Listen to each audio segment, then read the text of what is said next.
Mr. Ralph Nader, thanks so much for talking to us. Thank you. You know, my first question has to do, obviously, with politics. You've run 5 times for president, and I wonder why you decided this year not to run for office. Well, because when you're a third-party candidate, you're really running for the media. And if the media doesn't report what you're doing, most of the people don't even know you're running. If they don't know you're running, how are you going to get their votes?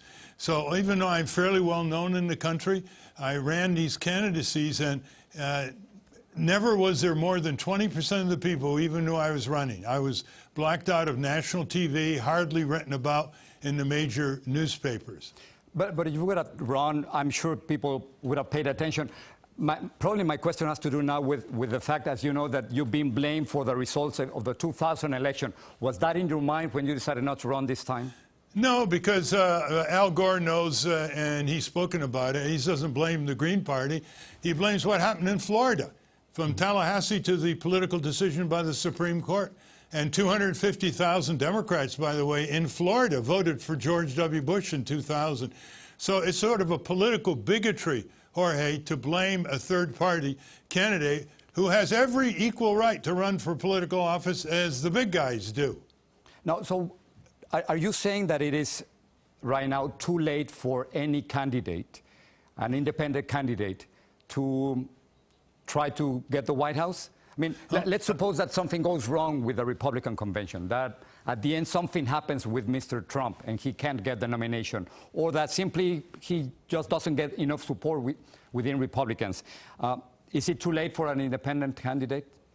It's too late to get on the ballot because most of the states are closing now, deadlines to get on the ballot. But if it was a little earlier, if you're a billionaire, you can turn the election into a 3-way race. You can run as an independent or some other third party. But if you're not a multi-billionaire, the press doesn't think you have a chance, therefore they don't report you, the polls don't register, and it becomes a vicious circle. So it is too late for an independent candidate right now. It doesn't matter what happens with Donald Trump. Yes, he could get on a few states, but you know, he would never do that. It'd be a futile gesture by him. Mr. Nader, 41% of voters say that it's hard to choose between Hillary Clinton and Donald Trump. Are you comfortable with the choices that you have right now? No, not at all. Hillary Clinton is a deeply rooted corporatist, Wall Street, and militarist in terms of foreign policy. She's never seen a weapons system or a war she didn't like. And Donald Trump is not only uncontrollable, he is unself-controllable. Really don't know what he stands for. He's all over the map, so it's a very unstable situation with him. Our country deserves better. The system of political recruitment in our country pushes away competent people from even having a chance to have a chance. And it's people who are flamboyant, outrageous, or are indentured to the plutocracy or the super rich that get the nod for either of these two parties. Now, I'm predicting that what happened in the last year is laying the basis for a breakup of a two-party tyranny in 2020, 2024. We'll have a 3-way or a 4-way race. I think Donald Trump has perked the interests of some other, perhaps more enlightened, articulate billionaires who are saying if he got this far, maybe they'll throw their hat in the ring. Unfortunately, the era of mass movements is not yet upon us like the early populist progressive movement over 100 years ago in the United States. So may I ask, what are you going to be doing if you don't like Hillary Clinton and Donald Trump? What are you going to be doing? What are you going to do on November 8th? Well, there are other choices. The Libertarian Party with 2 former governors on the ticket, Gary Johnson and William Weld. There's the Green Party, whose presumptive nominee is Dr. Jill Stein, graduate of Harvard Medical School. There are other small parties. I always believe, Jorge, in voting your conscience, not tactical votes, not least worst votes. If you do tactical least worst votes, you lose your bargaining power over the candidates. They never look back when you basically say to them, well, I don't like either candidate, but you're not as bad as the other one. Mr. Nader, in 2008, you criticized Hillary Clinton by saying, and I'm quoting, she was looking for a coronation. Do you still think the same? Well, she was until Bernie Sanders came along, and I think his endorsement today was very dignified. He basically didn't slobber over her. He basically went through all the promises she made in response to his pressure. on student aid, on immigration reform, on minimum wage, on criminal justice reform, on environment and climate change. I thought it was a really brilliant statement. I have it here. Yeah. I urge everybody to read it because he set her up for political betrayal, which would allow him to enlarge his civic mobilization movement after the election and after she takes office. So I think it's a very astute endorsement. Okay, since you were mentioning Bernie Sanders, let's listen to him. Secretary Clinton has won the Democratic nominating process, and I intend to do everything I can to make certain she will be the next president of the United States. So that was Bernie Sanders. Mr. Nader, it took him 36 days to endorse Hillary Clinton. What does that say to you?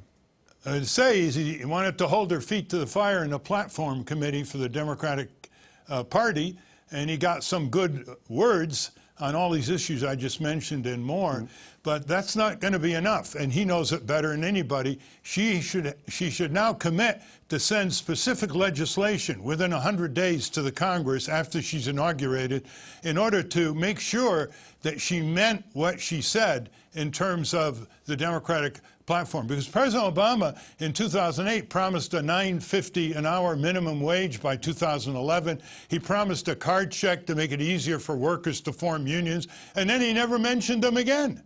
Because no one said to him, all right, are you going to send legislation to the Congress within 100 days, and are you going to expend political capital behind it?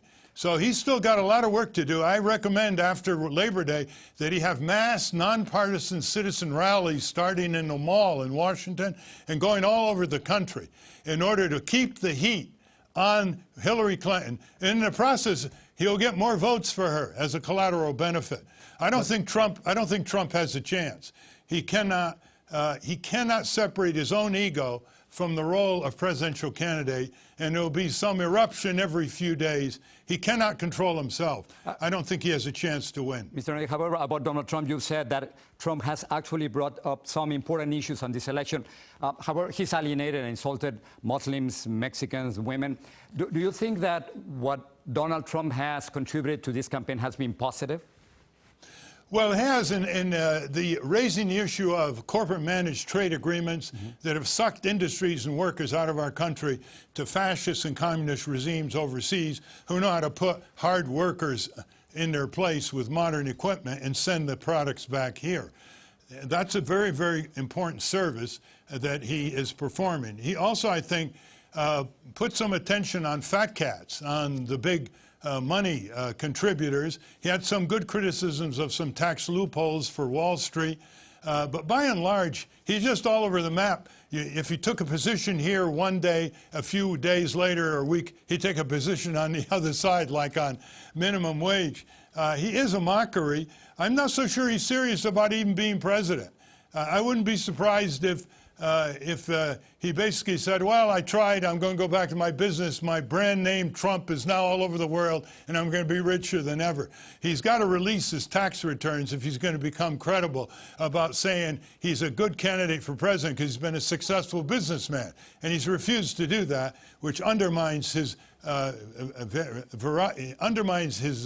credibility substantially. Yeah, you just wrote a book on trade. Do you trust Hillary Clinton or Mr. Trump to deal with trade in the future? And what will you do with all the commitments, the commercial commitments that the United States has with other countries? Can you just say we're not going to be responsible for that anymore? Is that possible? Well, Jorge, all the treaties like NAFTA, WTO, and the pending Trans-Pacific Partnership, they all have a clause that says any country that signs them can give 6 months notice to withdrawal. Now, since we're the biggest economy in the world, just the prospect of potentially withdrawing will bring all these countries to the table to revise these agreements so they do not subordinate the rights of workers, consumers, and the environment and democratic open procedures to the imperative of a supreme commercial trade priority. That is a complete devastation of our democratic procedures to have decisions made in closed-door tribunals in Geneva, Switzerland, sidestepping our legislatures and our courts. That can be done because we're the biggest economy in the world. She will not do it, however. She is going to go right back to tweaking a little bit the TPP, to keeping NAFTA, to keeping WTO. She is a corporate managed trade agreement person. Let me ask you about another controversial issue, immigration. You're the son of Lebanese immigrants.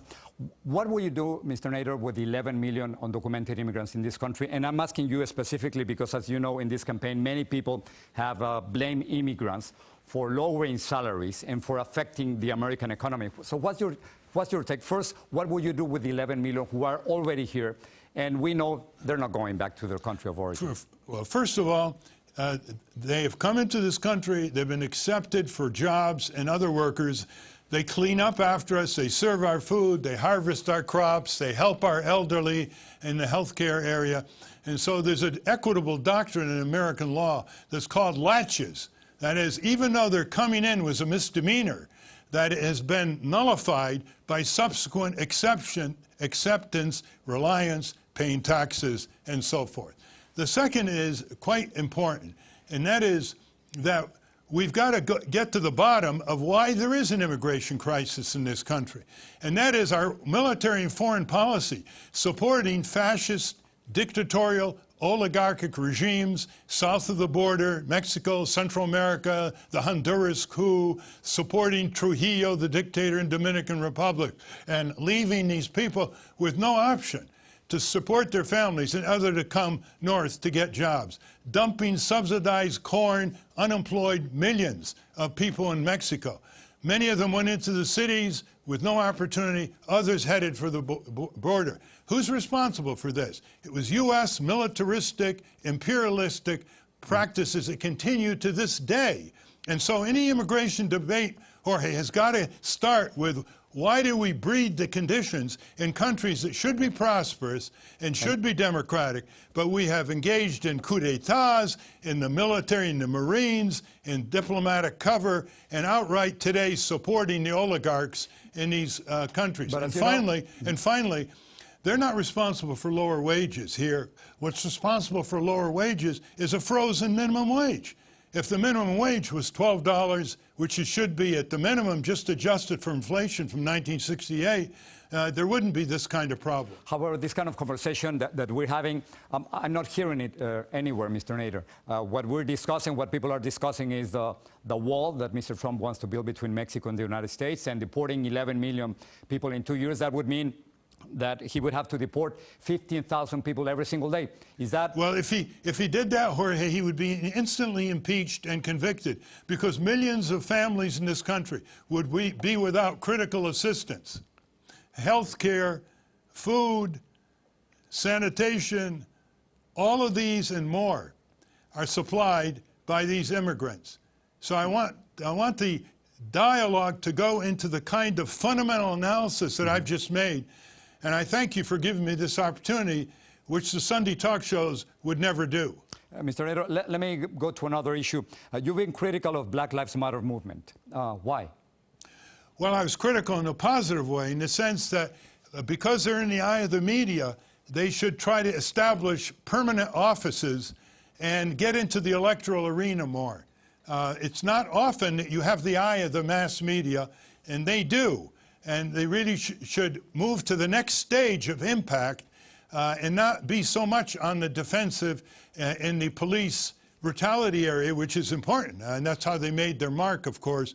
But now they have a great opportunity with the mass media focusing on them to move into support for higher minimum wages, civil rights enforcement, and other changes. So that I was really saying, grab the opportunity.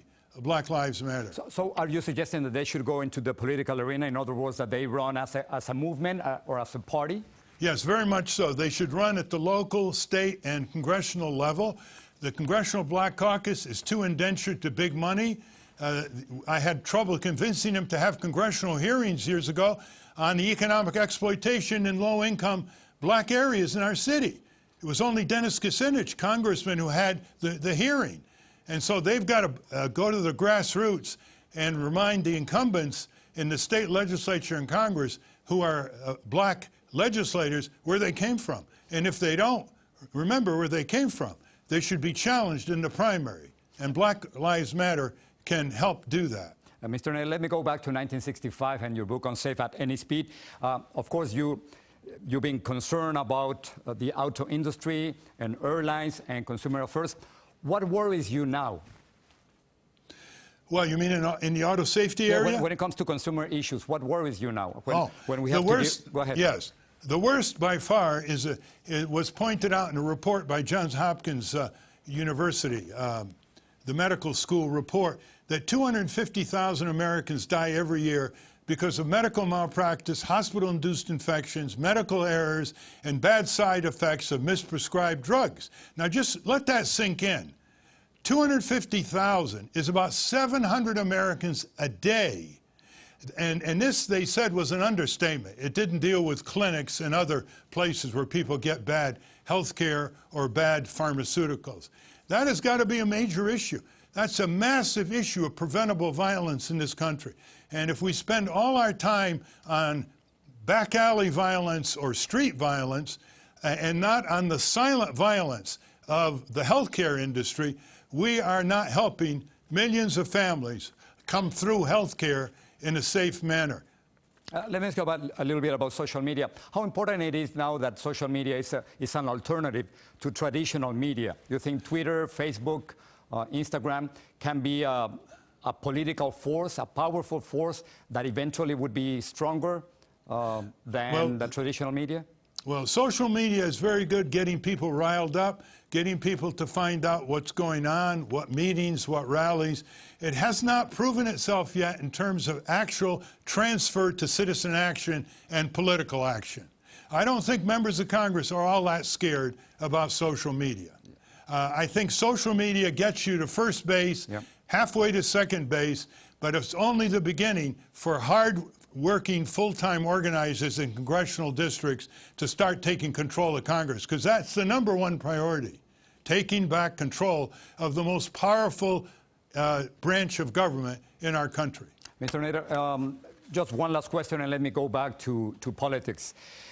Any advice to Hillary Clinton and Donald Trump? Well, the advice is let people in the citizen groups all over the country, left, right, middle, let them in to your election campaign. Let them suggest new areas that you're ignoring, that you've taken off the table. Let them participate in the debates. Let them go to your rallies without being screened by your people. So only people in your rallies are people who agree with you. In other words, run a democratic small d campaign. Mr. Nader, thanks so much for talking to us. I really appreciate it. You're welcome.